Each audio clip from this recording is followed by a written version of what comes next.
Okay, so this is the cooler on the 2016 Honda Odyssey. Do I have a box of the cooler itself? I put a pretty big one on here. This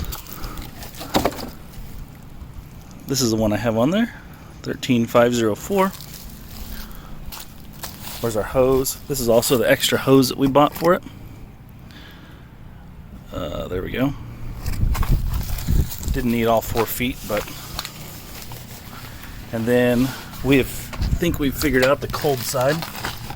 We've already got it mounted. That was actually pretty easy. You have to pull these brackets to let this loose. You have to cut a hole in there. That was actually kind of a pain. I don't know how they do it in place without damaging the radiator. But there's 4 of those little plastic clips on this piece here. We pulled this whole thing out and then cut it with a, what tool did we use? One of those vibrating tools.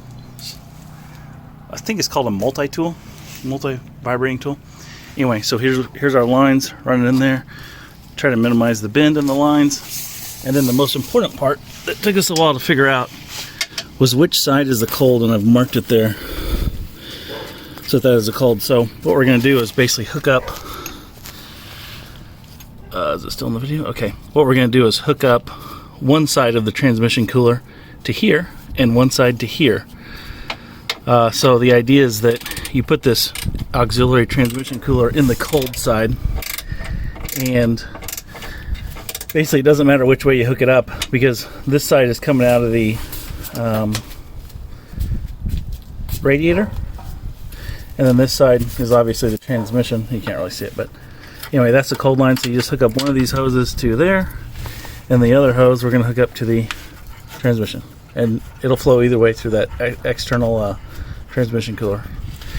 But you can see there's the front of the vehicle, and you can see that it's this little short hose that we're basically going to completely replace with this little short hose that we're going to completely replace with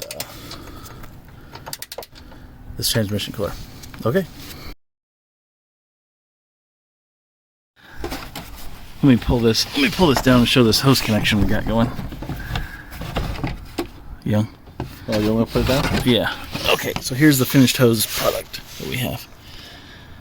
So, see if I can point out the new hoses. This one here, this is the new hose, and this is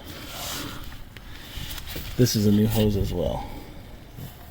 So this is a new hose, and this is a new hose, and then we've just zip tied.